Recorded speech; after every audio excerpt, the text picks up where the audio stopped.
नियम 1, the law of irrationality.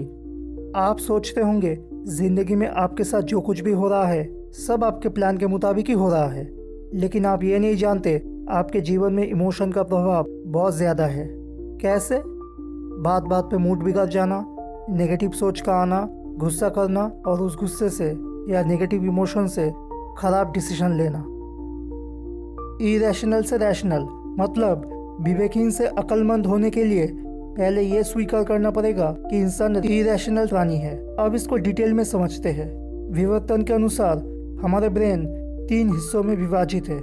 एक है रेप्टिलियन पार्ट, दूसरा लिम्बिक पार्ट और तीसरा neocortex part. Reptilian part body को नियंत्रण करने में काम आता है। दूसरा लिम्बिक पार्ट जिसके माध्यम से हमारे फीलिंग और इमोशन उत्पन्न होता है, और तीसरा नियोकॉर्टेक्स पार्ट जो कि बुद्धि, सोच, विचार में काम आता है। हम इंसानों का रैशनैलिटी मतलब अकल लिम्बिक और नियोकॉर्टेक्स के बीच में मौजूद है। कैसे? समझते हैं। जब हम आसपास के कोई घटना का सामना करते हैं उससे हमारे अंदर बहुत ज़्यादा केमिकल उत्पन्न होता है। केमिकल उत्पन्न होने से लिम्बिक ब्रेन में इमोशन पैदा होता है। वही इमोशन के जरिए लिम्बिक ब्रेन नियोकॉर्टेक्स को संकेत भेजता है इमोशन को शब्द में बोलने के लिए। लेकिन ज़्यादातर समय फीलिंग्स और इमोशन को नियोकॉर्टेक्स जब सटीकता से ट्रांसलेट नहीं कर पाता तब ब्रेन के इस 2 पार्ट्स के अंदर एक मिसकम्युनिकेशन पैदा होता है, जिससे हम इरेशनल हो जाते हैं और रिएक्ट करने लगते हैं। रैशनल इंसान जो होते हैं उनको इमोशन और चिंता के बीच फ़र्क पता है, और इसलिए कोई भी डिसीजन वो जब लेते हैं चिंता को इमोशन से अलग करके लेते हैं। Understand the biases. Number 1, confirmation bias. आप जो विश्वास करते हैं उस विश्वास को अपने दृष्टिकोण से और भी मजबूत करने के लिए आप फैक्ट्स ढूंढते हो और उन सब फैक्ट्स को अनदेखा करते हो जो आपके विश्वास यानी कि बिलीफ के खिलाफ जाए, यानी कि जो फैक्ट्स आपके बिलीफ को ठेस पहुंचाए। नंबर 2, कन्विक्शन बायस।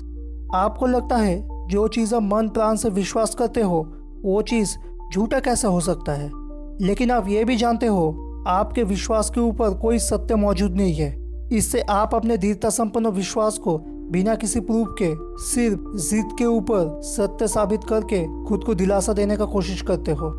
नंबर 3, अपीयरेंस बायस। जब हम किसी को उनके कपड़े या वो कैसे दिखते हैं उससे सिर्फ विचार करते हैं, उनके भीतर के इंसान को जाने बगैर, इसे अपीयरेंस बायस कहते हैं। Number 4, the group bias.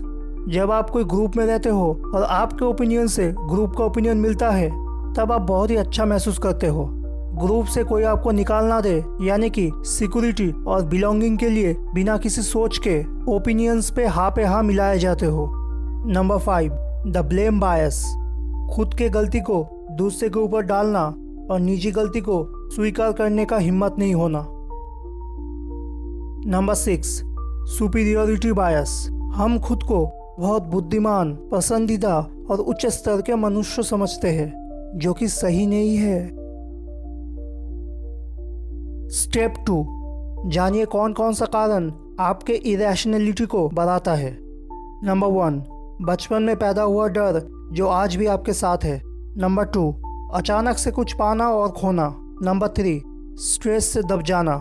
Number 4, कुछ खास लोगों से मिलना और देखना। नंबर 5, कोई पॉलिटिकल या रिलीजियस ग्रुप से आप अचानक से जुड़ जाए तो उन सब ग्रुप्स का सोच आपके अंदर इरेशनैलिटी पैदा कर सकता है। नंबर 1, पहले आपको एक्सेप्ट करना पड़ेगा आप इरेशनल हो और आपके अंदर इमोशन का उत्पत्ति का कारण आपका अनजानापन है। नंबर 2, आपके रिएक्शन पे नजर दीजिए। अपने आप से पूछिए क्यों कोई घटना के ऊपर मेरा रिएक्शन एक ही जैसा होता है। दूसरों के जीवन को बदलने का प्रयास मत कीजिए। हर कोई अपने सोच में जीना चाहता है। ऐसे ही जब आप अपने सोच को दूसरे के ऊपर अप्लाई करना चाहते हो और जब असमर्थ होते हो तब आपके अंदर भी गुस्सा पैदा होता है, आप भी अपसेट हो जाते हो। किसी को परिवर्तन करने का ना सोच के जो इंसान जैसा है आप उसको वैसे ही स्वीकार कीजिए, क्योंकि दूसरों को चेंज करने में आपका बहुमूल्य समय ज़ाया हो सकता है। नियम 2, the law of narcissism. Narcissism का मतलब जो इंसान खुद को बहुत महान समझता है, जो सोचता है मेरे अलावा तो कोई काम नहीं हो सकता, मैं ही सब कुछ हूँ, रॉबर्ट ग्रीन कहते हैं, हम सब किसी न किसी वजह से नार्सिसिस्ट है। फर्क सिर्फ यही है, कोई दूसरों से ज़्यादा तो कोई दूसरों से कम। तो चलिए देखते हैं नार्सिसिस्ट इंसान का बिहेवियर कैसा होता है। हम सब अटेंशन चाहते हैं। जब इंसान को अटेंशन नहीं मिलता तब दूसरों का अटेंशन जबरदस्ती पाने के लिए क्राइम, मर्डर और सुसाइड का प्रयास भी करते हैं। तो नार्सिसिस्ट का प्रकारभेद समझते हैं। Number 1, deep narcissism. Deep narcissist वो इंसान है जिनको हर वक्त अटेंशन चाहिए। जब कोई ग्रुप में इस कैटेगरी के लोग रहते हैं, आप देखेंगे जब तक उनके बारे में बातें चलेगा तब तक मन दे के सुनेगा और दूसरों के ऊपर सुनने में उनको कोई ज़्यादा अच्छा नहीं लगता। वो इंसान फिर से कोशिश करेगा कैसे अपने ऊपर सबका फोकस लाया जाए। इन सब कैटेगरी के इंसान अंदर से खाली है और दूसरों के अटेंशन से खुद को परिपूर्ण महसूस करते हैं। Number 2, functional narcissism. इस कैटेगरी के इंसान हमेशा दूसरों के अटेंशन के पीछे नहीं भागते। अटेंशन मिलता है तो अच्छा है, नहीं मिलता है तो कोई ज़बरदस्ती नहीं है।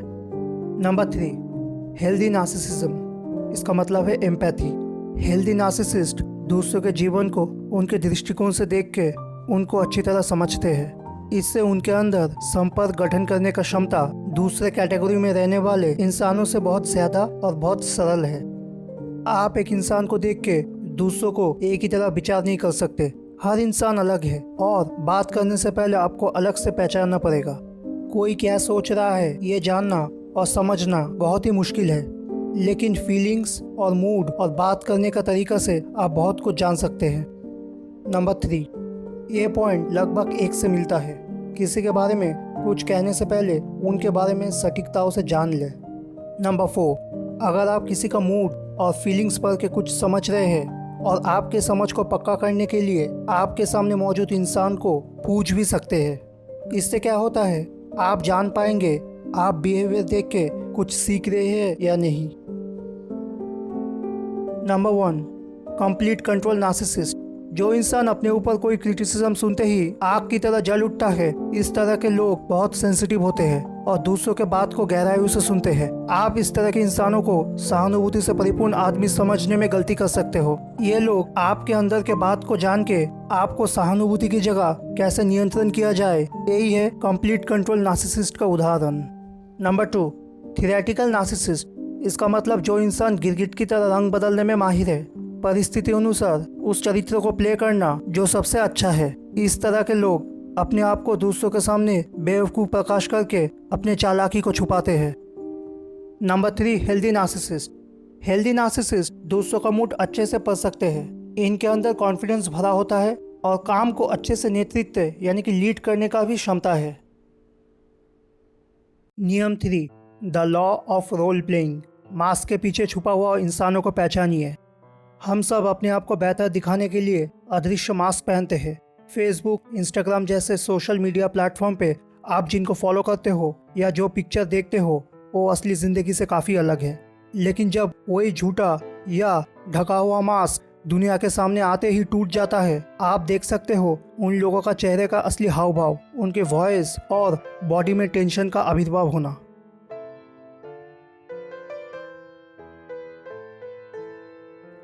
इंसान चांद की तरह है, वो सिर्फ आपको एक साइड ही दिखाता है। Arthur Schopenhauer. अगर आप मास्क के अंदर के इंसानों को पहचानना चाहते हैं तो ये रहा कुछ टिप्स। Observational skill. जब आप किसी के साथ बात करते हो, उन व्यक्ति के छोटे छोटे एक्सप्रेशन पर ध्यान दीजिए। 1 सेकंड के लिए भी किसी का टोन बदल सकता है, जबरदस्ती हंसी भी आ सकती है। इसके अलावा अलग अलग परिस्थितियों में कौन कैसा आचरण करता है और आप भी कैसा आचरण करते हो, उस पर भी ध्यान दीजिए। अगर कोई आपको बधाई देना चाहता हो अच्छे काम के लिए, लेकिन उनके आंखों में झलक की कमी है, इसका मतलब अंदर ही अंदर उसके मन में जलन पैदा हो रहा है। एक बात तो आपने सुना ही होगा, आँख कभी भी झूठ नहीं बोलता और स्माइल भी बहुत बड़ा रोल प्ले करता है। एक जेन्युइन स्माइल में फेशियल एक्सप्रेशन ऊपर उठता है। दूसरी तरफ अगर आप किसी कपल से मिलते हो, आप देखते ही होंगे एक ज़्यादा बोलता है तो दूसरा कम। इसका मतलब ज़्यादा बोलने वाला व्यक्ति अपने पार्टनर की तुलना में ज़्यादा प्रभावशाली है। Number 2, deception cues. जो व्यक्ति कुछ छुपाना चाहता है वो अपने ज़्यादा बोलने में और अपने हाव भाव से कोशिश करता है बात को छुपाने में। अगर आपको ऐसा लगता है कोई आपको बातों से धोखा देने का कोशिश कर रहा है, तब उसको बात ख़त्म ना होने तक बात करने दीजिए और फिर आखिर में चालाकी से अपने क्वेश्चन से हिट कीजिए और देखिए सामने वाला का हाव भाव कैसा होता है, क्या परिवर्तन आता है। Impression management. कोई भी सोशल सिचुएशन में अगर आप मौजूद हैं, अपने हाव भाव के ऊपर नज़र दीजिए। फेस पे जेन्युइन स्माइल रखिए, आचरण से खुद को रहस्यमय रखिए और सरल बॉडी लैंग्वेज का प्रकाश कीजिए। नियम 4, the law of compulsive behaviour. दूसरों का स्वभाव को समझिए। एक कैरेक्टर का गठन बचपन से ही आदतों के माध्यम से होता है। एक कैरेक्टर के अंदर कितना शक्ति है वो पता चलता है कैसे एक इंसान मुश्किल हालातों का सामना करता है, दूसरों से कैसे बात करते हैं, कितना धैर्य है और सीखने का कितना चाहत है। कैरेक्टर सबसे इम्पोर्टेंट पार्ट है ह्यूमंस के अंदर। अच्छा कैरेक्टर चतुराई, सम्मान और सुंदरता के ऊपर रखा जा सकता है। आप डेली लाइफ में क्या कर रहे हो, इससे कैरेक्टर का विचार होता है। जिस इंसान के अंदर मजबूत चरित्र है वो आसानी से हार नहीं मानते, नया कुछ सीखने के लिए दिमाग खुला रखते हैं और काम पे बहुत अटल होते हैं। दूसरी तरफ दुर्बल चरित्र के व्यक्ति के ऊपर ज़्यादा भरोसा नहीं किया जा सकता। दूसरों से कुछ सीखना नहीं चाहते क्योंकि इनको सब पता है और शॉर्टकट ढूंढते रहते हैं। अब देखते हैं टॉक्सिक कैरेक्टर्स का कुछ उदाहरण। Number 1, the hyper perfectionist. Hyper perfectionist एक तरह के इंसान है जो सब कुछ अकेला करना चाहते हैं। इससे काम में झंझनाहट पैदा होता है, जिससे कि उसके अंदर जो काम करता है सारा दोष उनके ऊपर आ जाता है। एक तरह से कहा जा सकता है कंट्रोल फ्रीक, मतलब जो सब कुछ करना चाहता है जिससे कि सारे तारीफ इन लोगों को ही मिले। Number 2, the relentless rebel. ऐसा कोई जो अथॉरिटी मतलब पावर में रहने वाले लोगों को विश्वास नहीं करता। इस टाइप के लोग समय समय में बच्चों जैसे हरकत करते हैं और अपने ऊपर कोई समालोचना मतलब क्रिटिसिज्म नहीं सुनना चाहते। Number 3, the personaliser. इस तरह के लोग बहुत ही सेंसिटिव होते हैं, कोई भी बात दिल से ले लेते हैं और अगर इस तरह के लोगों के साथ कुछ बुरा हुआ तो आपको दोषी ठहराएंगे, क्योंकि कभी ना कभी आपने जो बोला उस बात को दिल में चिपका के बैठे रह गए। Number 4, the drama magnet. कुछ वो लोग जो नाटक करके सबका अटेंशन खींचना चाहते हैं। कभी कभी तो अटेंशन के लिए खुद को भी पीड़ित इंसान दिखाने में कोई झंझनाहट नहीं होते। Number 5, the big talker. मतलब जो सिर्फ बड़ी बड़ी बातें करने में माहिर है और काम को आधा रख के छोड़ जाए तो क्या ही बात है। Number 6, the सेक्सुअलाइजर। मतलब जिनके अंदर बहुत सेक्सुअल एनर्जी है और कोई भी रिलेशनशिप को हमेशा सेक्सुअली देखते हैं। नंबर 7, द पैम्पर्ड प्रिंस और प्रिंसेस। बचपन से ही जिनको अपने माता पिता ने प्यार देकर सिर पे चढ़ा के रखा है। इनको बचपन में सब कुछ मिल जाने के कारण उम्र में बड़े होने के बाद भी बचपना रह जाता है और जब जिद करने पर भी कुछ नहीं मिलता तो बच्चे जैसी हरकत करते हैं। Number 8, the moraliser. मतलब जो इंसान सामने से खराब घटना को निंदा करता है लेकिन अंदर ही अंदर उस खराब चीज़ों के अंदर घुसा चला जाता है। इस तरह के लोगों को देख के आपको न्यायसंगत इंसान लगेगा, लेकिन इनके अंदर भी छुपा हुआ डार्क साइड है। The law of short sightedness. इंसान जो सुनता है और देखता है उसके ऊपर ही दृष्टि बना लेता है। जो इंसान पहाड़ के नीचे खड़ा रहता है उनको सब कुछ देखने के लिए एक बड़ा व्यू नहीं मिलता। एक उदाहरण से कहा जाए तो अगर आप माउंटेन के ऊपर खड़े रहोगे तो आपका दृष्टिकोण बहुत दूर तक जाएगा। अब इससे जो पता चलता है लगभग सभी पहाड़ के नीचे ही खड़े रहते हैं और जो देखते हैं उसको जीवन का प्रमुख हिस्सों में शामिल कर लेते हैं। जो व्यक्ति अपने दृष्टिकोण को फैलाता है उनके अंदर बहुत धैर्य है और सफलता हासिल करने का चांस बहुत ज्यादा है और सब कुछ क्लियरली भी देख सकते हैं। इसके साथ साथ आपको उन लोगों के साथ ज्यादा घुलना नहीं चाहिए जिनका पर्सपेक्टिव या दृष्टिकोण बहुत छोटा है। इस तरह के लोग बिना काम किए जल्दी जल्दी से कुछ पाने का सोचते हैं, जैसे रातों रात करोड़पति, एक दिन में कैसे सक्सेसफुल बना जाए। ये सब लोग अपने शांत दिमाग से कम और इमोशन से ज्यादा डिसीजन लेते हैं। दूसरी तरफ अगर आप अपने पर्सपेक्टिव को बढ़ाना चाहते हो तो आपको माइंड और बॉडी को ट्रेन करना पड़ेगा। अपने लॉन्ग टर्म गोल पे फोकस करने के साथ साथ आपको पूछते रहना है कि आपके गोल के साथ आपका पर्सपेक्टिव मिलता है कि नहीं। शॉर्ट साइटेडनेस का 4 साइन है। Number 1, unintended consequences. Human life बहुत जटिल है। अगर आप सोचते होंगे मैं ए से बी तक जाऊंगा बिना किसी मुश्किलातों का सामना किए तो आप गलत हो। आपके जीवन में बहुत रुकावट आएगा जिसके लिए शायद आप प्रस्तुत नहीं थे या होंगे। यहाँ पे एक बड़ा पर्सपेक्टिव बहुत मददगार है। इन सब जटिलताओं को समझने और सामना करने के लिए, क्योंकि आप पहले से ही प्लान कर चुके हो कि आपके जीवन में कोई समस्या ही नहीं आ सकता।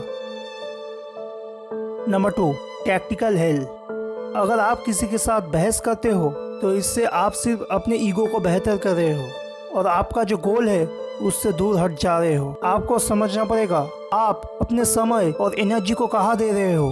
आपके लिए सबसे वैल्यूएबल क्या है? क्या आपके लिए एक मीनिंगलेस आर्गुमेंट जीतना ही सब कुछ है? खुद की एनर्जी को इन सब फालतू चीज़ों से हटा के अपने लक्ष्य के ऊपर एनर्जी और टाइम दीजिए, क्योंकि एक समय आपको समझ में आएगा फालतू कारण और खुद के ईगो को खुश करने के लिए आपने मूल्यवान समय को जाया किया। Number 3, ticker tape fever. आजकल लगभग सभी कंटिन्यूअस न्यूज़ और सोशल मीडिया के साथ एडिक्ट हो गए। जितना ज़्यादा न्यूज़ और नोटिफिकेशंस में आपका मन केंद्रित रहेगा, दिमाग में उतना ही कचरा पैदा होगा और आपको भी पता नहीं चलेगा कब आप आपके गोल से दूर चले गए। नियम 7, द लॉ ऑफ डिफेंसिवनेस। दूसरों के ओपिनियन पर सिर्फ सम्मति देके उनका प्रतिरोधी दिमाग को हल्का कीजिए। सब अपने सोच पे आज़ादी और जिंदगी में सब कुछ नियंत्रण में है, यही विश्वास करना चाहता है। सबके अंदर खुद के लिए ओपिनियंस है और अपने ओपिनियंस को बचाने के लिए वो मारपीट भी कर सकते हैं। खुद के ओपिनियन के ऊपर इंसान का 3 यूनिवर्सल क्वालिटी है। नंबर 1, मैं सब काम अपनी इच्छा के बलबूते पर करता हूँ। अगर कोई भी बाहरी शक्ति हमारे जीवन में प्रभाव डाले तो हम स्वीकार नहीं करते और अगर कोई बोले तो हम उसके खिलाफ बोलते हैं। नंबर 2, मैं अपने हिसाब से इंटेलिजेंट हूँ, क्योंकि कोई इंसान सुनना नहीं चाहता अगर उसको निर्बोध बोला जाए तो। नंबर 3, हम यही सोचते हैं मैं एक अच्छा इंसान हूँ, जो कुछ भी मैं करता हूँ अच्छे के लिए ही करता हूँ। आप इस यूनिवर्सल सेल्फ ओपिनियन के माध्यम से लोगों पे अपना प्रभाव रख सकते हो। दूसरों को कोई ऐसा परिस्थिति में मत डालिए जिससे उनका सेल्फ ओपिनियन टूट जाए। 5 तरीका है जिससे कि आप दूसरों के ओपिनियन को हर्ट करने से अवॉइड कर सकते हो। Number 1, transform yourself into a deep listener. Short में कहा जाए तो बोलिए कम, सुनिए ज्यादा। जितना सुनेंगे उतना सीखेंगे और दूसरों के बारे में भी जानेंगे। Number 2, infect people with proper mood. आपके मूड के ऊपर डिपेंड कर रहा है सामने वाला व्यक्ति आपको कुछ बोलता है कि नहीं। मूड को रिलैक्स रखने से आप सामने वाले व्यक्ति को आमंत्रण दे रहे हो खुला बात करने के लिए उनके जाने बगैर। Number 3, confirm their self opinion. जो बात हमने पहले किया, मतलब दूसरों के सेल्फ ओपिनियन को रेस्पेक्ट दीजिए। Number 4, ally their insecurities. अगर कोई आपको बुद्धि या विचार दे रहा हो, डायरेक्टली उसको ना कह के उनके विचार को आपके विचार से छोटा मत कीजिए। अगर आपको पता है कि सामने वाला व्यक्ति का विचार काम नहीं करेगा, फिर भी करने का नाटक कीजिए। जब उनका विचार फेल होगा तब आपके ऊपर पूरा निर्भर होने के अलावा कोई रास्ता नहीं होगा। Number 5, use people's resistance and stubbornness. दूसरे के इमोशन और बात करने का तरीका को समझिए और उसके अंदर जब आपको कोई लूप होल मिलेगा तब उनके बातों को उनके ऊपर इस्तेमाल कीजिए। अब बात करते हैं फ्लेक्सिबल माइंड के बारे में। उम्र के साथ साथ जैसे बॉडी अकड़ जाता है, माइंड भी ऐसा ही है। एक एडल्ट के तुलना में एक बच्चा बहुत जल्दी सीखता है और इसका कारण है बच्चे का फ्लेक्सिबल माइंड, जो कि हमारे बड़े होने के साथ साथ काम कराना बंद कर देते हैं। बचपन का उत्सुकता और सीखने का चाहत एक बहुत बड़ा कारण है फ्लेक्सिबल माइंड के लिए। इसके अलावा सेल्फ ओपिनियन जैसा कोई चीज़ नहीं होता था। जो आए खुला मन से सीखो। बाद में जब हम बड़े होते हैं तो खुद के ओपिनियन से इतना अटक जाता है कि वहाँ से बाहर तो क्या, ओपिनियन से हमारा जीवन हो जाता है। तो मन को ओपिनियन से अलग करके खुला मन से सीखिए और फाइनली खुद को सचेतन कीजिए कि आप उतना भी अच्छा नहीं हो जितना आपका ओपिनियन आपको सोचने में मजबूर करता है। The law of self sabotage. आपको सिर्फ अपने एटीट्यूड को समझना नहीं है, बल्कि विश्वास भी रखना है अपने पावर ऑफ एटीट्यूड पे। एक पावरफुल एटीट्यूड आपके अंदर बहुत कुछ बदलने का क्षमता रखता है। आपका एटीट्यूड निर्भर करता है आप दुनिया को कैसे देखते हो। अगर आप सिर्फ नेगेटिविटी देखते हो तो उससे आपके अंदर नेगेटिव एटीट्यूड पैदा होगा। अगर आप हारने से डरते हो तो आप कोशिश भी नहीं करेंगे, जिससे कि आप डर से ही हार जाएंगे। एटीट्यूड का 2 साधारण कैटेगरी है, एक है नैरो एटीट्यूड और दूसरा एक्सपेंसिव एटीट्यूड। सिंपल भाषा में नैरो एटीट्यूड अर्थात नेगेटिव एटीट्यूड, जिनका सोच बहुत छोटा है और कुछ नया करने में डरता है। दूसरी तरफ एक्सपेंसिव एटीट्यूड का इंसान दिमाग खुला रखता है नया कुछ सीखने के लिए और नाकामयाबी से डरता नहीं है। अगर आप आपको परिवर्तन करना चाहते हो तो पहले एटीट्यूड का परिवर्तन आवश्यक है। Hostile attitude. दुनिया प्रतिकूल परिवेश से भरा हुआ है। इस प्रतिकूल परिवेश को हटाने के लिए इंसान खुद हॉस्टाइल बन जाता है। एक हॉस्टाइल इंसान के दिमाग के अंदर चलता है कि दुनिया उनके खिलाफ है। ये लोग अपनी गलती को दूसरों के ऊपर डाल देते हैं। ज़्यादा हो जाए तो हॉस्टाइल भी बना सकते हैं। आपको देखना होगा इस तरह के लोग आपके अंदर तो क्रोध पैदा नहीं कर रहे हैं, और दूसरी तरफ किसी ने अगर आपके साथ अच्छे से बर्ताव की और आप किसी कारण से क्रोध से बात कर रहे हो तो आपके अंदर भी हॉस्टाइल एटीट्यूड है।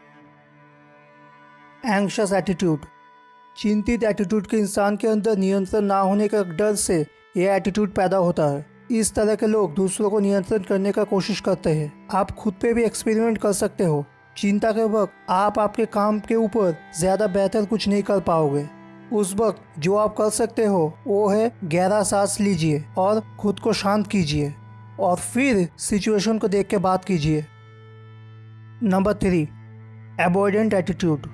जो अपने काबिलियत पर शक करता है और दुनिया को डर के नज़रिए से देखता है, ये लोग रिस्पॉन्सिबिलिटी से भाग जाते हैं और भरोसे के लायक नहीं है। अगर आप भी ऐसा हो तो छोटे छोटे काम को हाथ लेके काम को ख़त्म कीजिए। इससे जो ना करने का चाहत है या डर है वो भी धीरे घट जाएगा। Number 4, depressive attitude. इस तरह के इंसान खुद को अयोग्य समझते हैं और अपने डिप्रेसिव माइंड से दूसरों के अंदर नेगेटिविटी भर के उनको भी डिप्रेस कर देते हैं। कोई काम या प्रोजेक्ट ख़त्म करने से पहले ही बातों से ही काम को ख़त्म कर देते हैं। दिलासा देने के लिए डिप्रेस्ड एटीट्यूड के लोगों को बहुत लोग मिलेगा, लेकिन यही लोग अपने अंदर के खुशी को छीन लेंगे अगर आप समझदारी से बात नहीं किया तो। Number 5, resentful attitude. Resentful attitude के आदमी अपने आसपास कुछ खराबी देखते ही नाराज़ हो जाते हैं, लेकिन अपने नाराज़गी को प्रकाश नहीं करते। वो अपने जलन को पकड़ के रखते हैं और पावर मिलते ही क्रोध से भड़ास उठाते हैं। अगर आपके अंदर भी ऐसा ही कुछ एटीट्यूड है तो गुस्से को अंदर मत रखिए और परिस्थिति के अनुसार बाहर निकाल दीजिए। अब एक्सपेंसिव एटीट्यूड के बारे में बात करते हैं। जीवन में जो चैलेंजेस आते हैं उससे मज़ा लीजिए। दर्द और कठिनाइयों को आप कंट्रोल नहीं कर पाओगे, लेकिन आप कैसे रिस्पॉन्स करते हो और इमोशन पे कैसे काबू रखते हो वो आपके हाथों में है। खुद के ऊपर लिमिटेशन मत रखिए। एक अच्छा एटीट्यूड बीमारियों से भी जल्दी मुक्ति दे सकता है। दूसरों के बातों को ज़्यादा सीरियस मत लीजिए, वो सिर्फ अपने नेगेटिव फीलिंग्स को ही बचा रहे हैं। The law of preparation. अपने डार्क साइड का सामना कीजिए। हर इंसान के अंदर एक डार्क साइड है जो दिखाया नहीं जाता पब्लिक और दूसरों के अंदर जगह बनाने के लिए। American psychologist Carl Jung dark side को शैडो कहते हैं। हमारे अंदर के शैडो अचेतन मन से पैदा होता है जो कि डर और इमोशन के जरिए बाहर निकलता है। अब देखते हैं 7 कॉमन डार्क साइड्स का उदाहरण। Number 1, the tough guy. जो इंसान अपने दुर्बल या सॉफ्ट चरित्रों को छुपाने के लिए खुद को दूसरों के सामने बहुत ताकतवर या डरावना पेश करता है। Number 2, the saint. जो इंसान शुद्धता और अच्छाई के बारे में बहुत बोलता है और जब क्षमता पे आता है तब अपने प्रवचन को ख़त्म कर देता है। Number 3, the fanatic. जो लोग बहुत वादा करते हैं और काम के समय काम को पूरा करने में असमर्थ होते हैं। Number 4, the passive aggressive charmer. मतलब जो लोग सामने अच्छा बोलते हैं और पीछे बुरा। Number 5, the rigid rationalist. जो इंसान अपनी शिक्षा या नॉलेज के जरिए कम अक्लमंद या अनपढ़ लोगों को नियंत्रण करता है। Number 6, the snob. छोटे सोच रखने वाले इंसानों को जो पसंद नहीं करते। Number 7, the extreme entrepreneur. जो लोग छोटी छोटी घटना पे नज़र रखते हैं और आज़ादी पे ज़्यादा विश्वास रखते हैं।